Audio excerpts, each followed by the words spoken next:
Oke, kembali lagi dengan saya. Kita akan membahas di materi 5 statika mengenai gaya dalam pada balok di atas dua tumpuan dengan beban terpusat.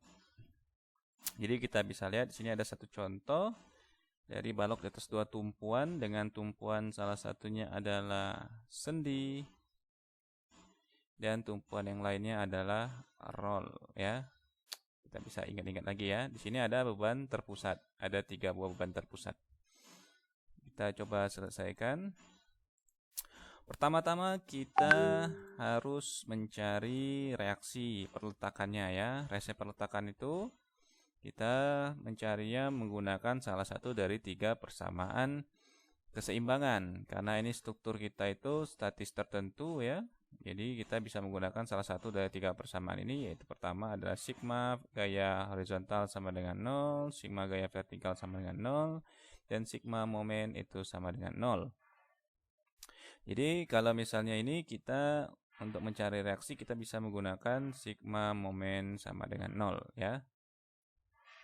Yang ini. Oke, bisa dilihat di sini kita mempunyai struktur ya. Kita ambil saja strukturnya dari gambar yang sebelumnya ya. Misalnya kita copy ini biar bisa dilihat. Oke.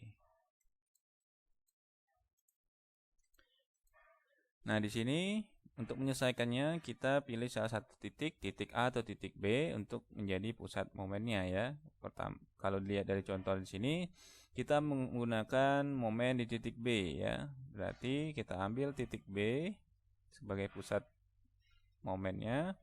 Semua gaya-gaya kita arahkan ke titik B. Jadi semua momen itu harus sama dengan 0. Ingat, momen itu adalah gaya dikali jarak. Gaya dikali dengan jarak ya. Jadi di sini ada gaya apa aja? Ada RA, ada P1, P2, P3. Nah, semua gaya ini kita arahkan ke titik B. Kita momenkan. Pertama kita lihat ada RA, kalau ke titik B dia otomatis ke arah kanan, memuntirnya searah jarum jam. Berarti dia positif. Sedangkan di sini ada P1 dan P2, P3 itu ke titik B, kebalikan dari arah jam ya, putarannya. Itu kita berikan muatan negatif. Nah, setelah kita sudah mengetahui komponen-komponen gaya yang ada, tinggal kita tuliskan momen yang terjadi. Pertama untuk RAV kita kalikan dengan jaraknya. Kemudian ada P1 kita kalikan dengan jaraknya. Di sini P1-nya minus karena dia kebalikan dari jarum jam, sedangkan RAV-nya positif ya. Karena searah jarum jam putaran momennya. P2 juga sama, kita kalikan gaya dikali jarak. Jaraknya itu adalah jarak dari gayanya menuju ke titik B ya. 6 untuk RA. Untuk P1 jaraknya adalah 4. Untuk P2 jaraknya adalah 2 dan P3 jaraknya 0 karena dia berhimpit dengan titik RA dengan titik RB. Ini RB ya. Oke, kita selesaikan semuanya. Karena kita mau mencari RAV, jadi semua gaya-gaya kita pindahkan ke sebelah kanan, jari sama dengan. Didapatkanlah persamaan seperti ini, kemudian 6 ini kita jadikan pembagi, pindah ke sini, didapatkan nilai 1,833 ton ya untuk RA.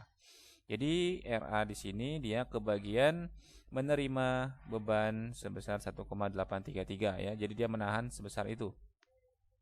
Kemudian kita balik. Kalau tadi sebelumnya kita di titik B, sekarang kita ke titik A. Jadi momennya di titik A itu harus sama dengan 0. Jadi semua gaya-gaya kita arahkan ke titik A. RA, RB ini ya, RB ke titik A itu jaraknya adalah 6. Kemudian P3 juga 6, P2 4, P1 itu 2 jaraknya ke titik A ya. Tinggal kita masukkan.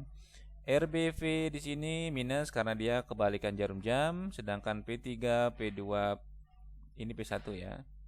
P1 itu karena searah jarum jam jadi dia positif. Nah, semua gaya ini berpindah ke sebelah sama dengan menjadi negatif ya. berubah tandanya negatif. Kemudian kita mau mencari RBV, otomatis 6-nya menjadi pembagi di sini ya. Kita dapatkan nilai akhir minus RBV sama dengan minus 3,667 ton. Karena semuanya minus, kita bisa hilangkan minus di kedua ruas menjadi 3,667 ya. Jadi RBV itu positif ya. Nah, jadi kita bisa lihat di sini RBV dan RAV itu dia ke arah atas, jadi positif ya. P1, P2, P3 itu ke arah bawah, jadi negatif. Nah, setelah kita mendapatkan nilai-nilainya, kita bisa mengecek apakah struktur kita ini dalam keadaan stabil. Caranya kita bisa menggunakan salah satu persamaan keseimbangan, yaitu sigma gaya vertikal sama dengan 0 ya. Jadi simpelnya itu kita harus kita copy saja ini. Nah, untuk mengetahui apakah struktur kita dalam keadaan seimbang, ya kita tinggal bandingkan saja gaya-gaya aksi ini yang mengarah ke arah bawah, kita bandingkan dengan gaya reaksi. Nah, kita masukkan nilai-nilainya. Gaya reaksi itu positif, gaya aksi itu negatif. Apabila didapatkan hasil 0, berarti sesuai dengan persamaannya ya. Seluruh jumlah gaya-gaya vertikal harus sama dengan 0. Berarti dia dalam kondisi stabil ya, atau seimbang. Oke, selanjutnya kita mencari gaya dalam. Gaya dalam, salah satu gaya dalamnya adalah gaya normal ya. Gaya normal di sini tidak ada karena struktur kita ini tidak mempunyai gaya yang searah horizontal ya. Kita lanjut saja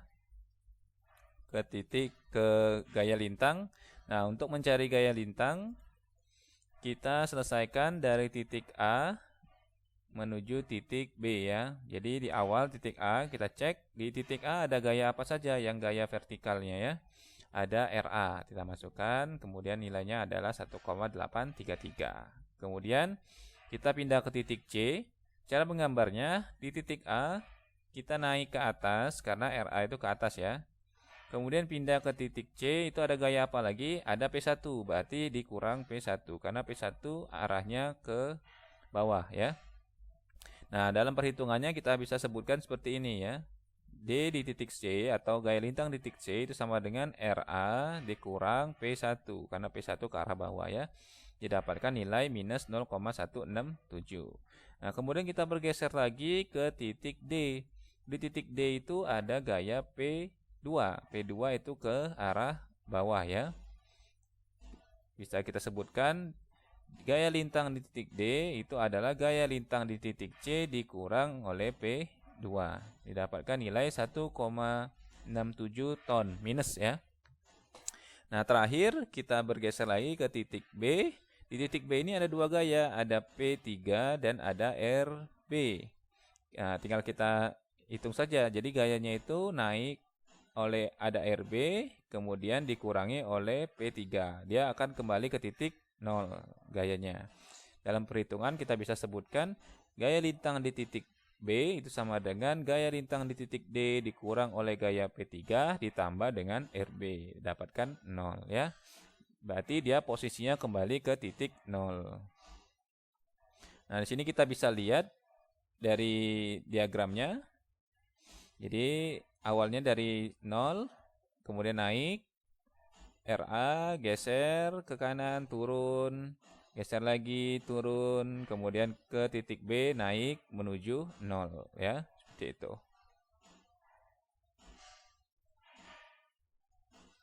Selanjutnya kita mencari gaya momen ya.